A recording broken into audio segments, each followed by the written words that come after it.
can I prove that this guy knows he's full of crap? Because if you're smart enough and you're slick enough in your delivery, there's enough doubt there that somebody could claim, and somebody from businesses or whoever it might be, the higher ups could claim, oh, he just didn't know. He was just confused.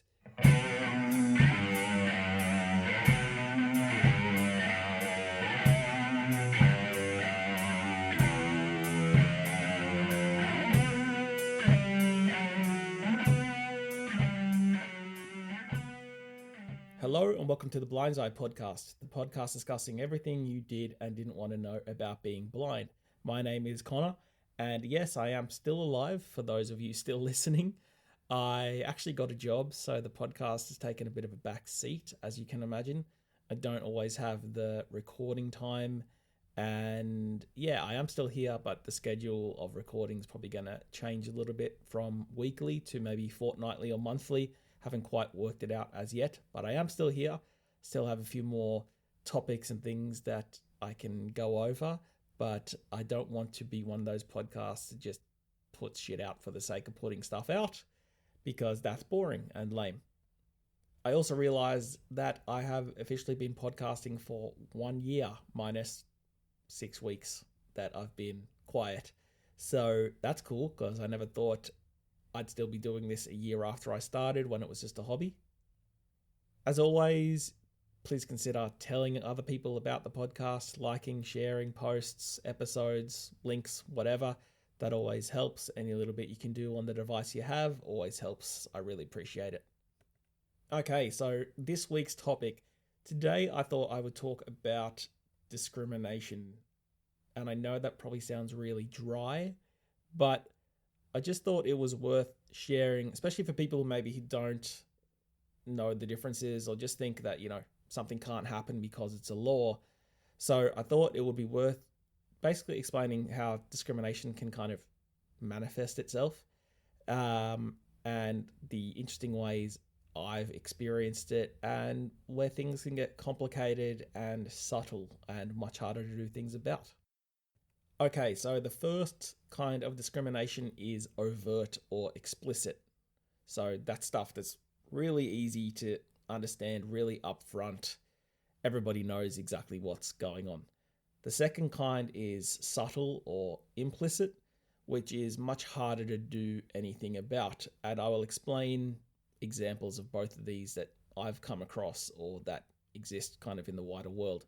But basically, my idea for this episode came about from an experience I had last week at the dentist.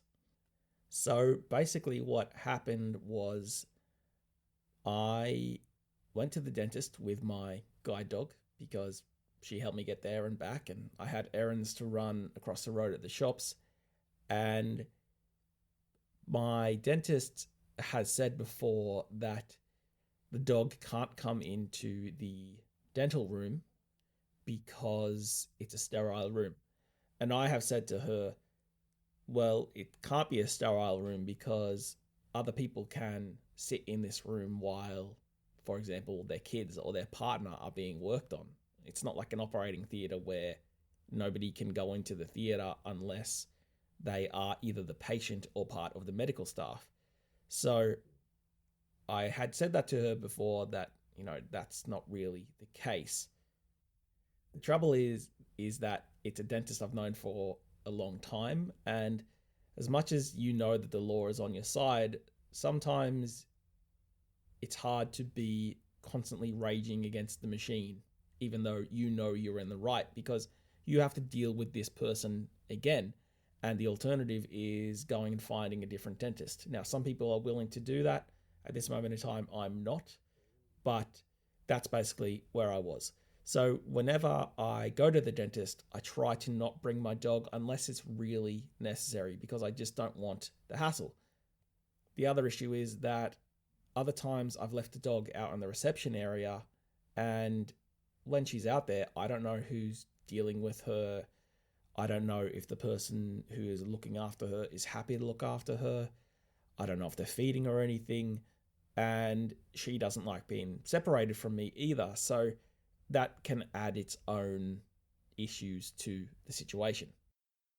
But anyway, long story short, last week I needed to go to the dentist and I brought the dog because I had other things to do.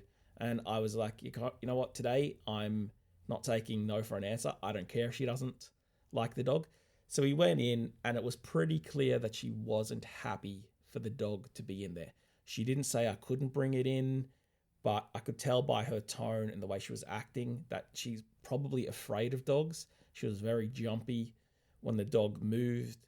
And it was one of those situations where, you know, it's discrimination to a certain extent, but it's so subtle that I thought it would make an interesting episode, because what do you do? So, as I said at the start, you have overt kind of discrimination where somebody might say, hey, no dogs in here, or no people who look like you in here, or no people of this religion in here. And as much as that's not nice, it's very easy to understand because they are laying it out there that this is what they don't want. And it's also a bit easier to do something about because there is no confusion. You know their feelings, whether they're right or whether they're wrong. You know that they don't want you in there. So I have had examples where somebody doesn't want the guide dog to come in and they will say no dogs, or I don't want to take a dog. And as much as that sucks, at least it's kind of cut and dry. You know what they think. So that's a very overt, explicit kind of discrimination because you know exactly what's going on. And it's a lot easier to do something about in terms of getting that person in trouble because they have said something. You don't need to read between the lines. However, when it comes to the more subtle stuff, it can be a bit more tricky. So a few examples of that I can share is when I had somebody who was an Uber driver who tried to tell me that it wasn't that they couldn't take me and my dog in the car. It was that I needed to ask for a specific kind of car to take me and the dog on the Uber app, which isn't true. So that's when things get a bit more tricky because they aren't explicitly saying, I don't want to bring you because you have a dog. They're trying to schmooze their way out of it, for lack of a better word. It's a lot more subtle. They might act like confused, and it's really hard because you don't know whether that's what they actually think or whether they are actually completely aware of the fact that they're breaking discrimination laws. Another encounter I had was with a shoe shop that I spoke about before, where the guy at the front basically said that dog couldn't come in because of COVID. And again, you think to yourself, can I prove that this guy knows he's full of crap? Because if you're smart enough and you're slick enough in your delivery, there's enough doubt there that somebody could claim, and somebody from businesses or whoever it might be, the higher ups could claim, oh, he just didn't know. He was just confused. It's not that he had any intent to stop you coming into the shop because he was trying to discriminate against you. And that's much harder to do something about. Another common one which I've come across is with job interviews or job applications, because again, how do you prove that you haven't been successful because you have a disability? Because when you're in an interview and you might say that you can't see, and then you hear the tone of the conversation change, but nothing else gets said. So then it's really my word against theirs, and it's a lot harder to do anything about. And likewise with the job application, you might not even be speaking to anybody, but if you mention in the job application that you can't see, how do you ever know that the other person actually was or wasn't judging you on that fact? So you might just hear, oh, you've been unsuccessful, but the reason might be you're unsuccessful because they didn't want somebody with a disability. But you never know that. And it can drive you a bit nuts because it might not have been due to your disability at all. But because you don't have that information, or things are so subtle, that it can kind of drive you a bit nuts. especially if it happens to you enough that you start seeing it places and you're never quite sure if you're just crazy and imagining it. And you can be in those situations where it is so subtle that somebody could almost claim you're just uber sensitive to it all. And that's where it's much trickier to do something about these kinds of issues. It's funny as well when I speak to other people I know or friends and family or acquaintances about this, because especially for things like disability, there's a tendency for people to think, well, there's laws against this. Of course it can't happen. Who would discriminate against somebody based on that? I would never do that. Therefore, I can't imagine that somebody else would. And yeah, there's laws. And it's one of those things that just because something is made a law doesn't mean that that's the end of the situation. As an example, just because it's illegal to discriminate against somebody based on religion or lack of religion or race doesn't mean that it doesn't happen. It just means that it goes a bit more underground. And the trouble is, when it goes underground, it's harder to do something about because it does become someone's word against somebody else's. And it's just a thing that the law is only as good as those who are willing to follow the law. That's the way society has always been. So it's good that these laws exist, but it doesn't mean that's the end of the story. This also brings me on to another topic which is kind of relevant to this, which often gets bandied about in these kind of debates, and a lot of it is to do with quotas of representation. Now, obviously, I only know about my experience as somebody who's blind, who has a disability, but I often get into conversations with people who are very adamant that quotas shouldn't exist. And my own opinion is that, of course, they shouldn't exist, but they haven't existed for hundreds of years, and yet we're still in the same position. So as much as I don't like the idea that somebody might say, we need to have this many people who have a disability in this organization, or insert group, whatever it might be, the alternative hasn't worked. So as much as you don't want to have to make those rules, what's the alternative? Because the so-called meritocracy of the cream rising to the top, funnily enough, has usually meant that able-bodied, middle-aged white dudes always seem to be the best merit-wise. So it's not something I like, but it kind of makes you think, well, what's the alternative? Because it clearly isn't working. And I often get into this with a friend of mine about, he was going for a job in, I think it was the fire brigade, and it was something to do with quotas maybe for females or something like that. And I basically made the same point. Well, how is it that women just happen to very rarely get into the fire brigade? Is it that they can't?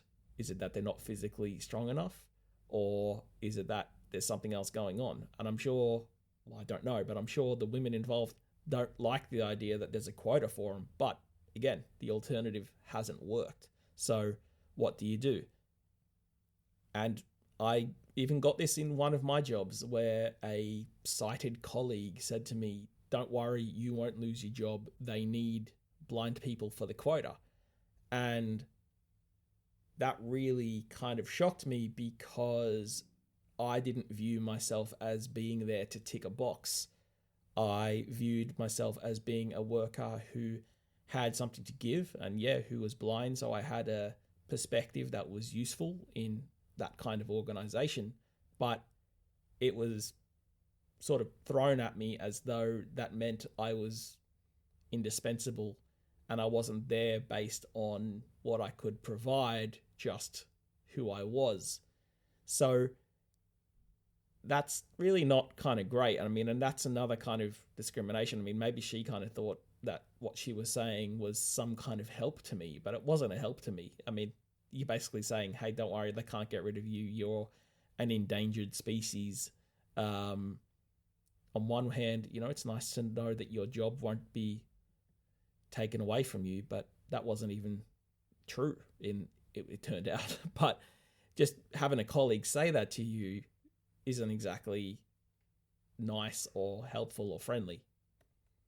At the end of the day, this is where I'll wrap up, but I think it comes down to this notion that laws and regulations will solve these things. In my view, they will solve the stuff that's very overt and explicit, which it largely has. It will stop people from saying no blind people, no black people, no Christians, Muslims, no women, whatever, because people know they can't say that stuff. But in terms of actually stopping the more subtle stuff, which is harder to do something about, in my view, I think a lot of that actually then comes down to education, because then it's not what people think they can get away with. It then becomes something that doesn't even enter somebody's mind of going, well, what can I say because I don't like this person? Because then they're educated and it doesn't even enter their mind that they don't want this person. So that's kind of my take on where some of this discrimination stuff lies and sits. It's always a ongoing thing. And yeah, those are my 2 cents for what it's worth. So thank you very much for tuning in.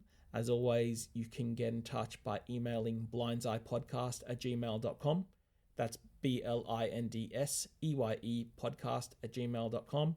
I'm on Facebook and Instagram if you search for Blindseye Podcast. And I'm on Twitter @BlindseyePod. Or if you just want one place to find it all, just go to blindseyepodcast.com. And I'll be back to speak to you fortnightly, hopefully. So in the meantime, stay safe. Cheers.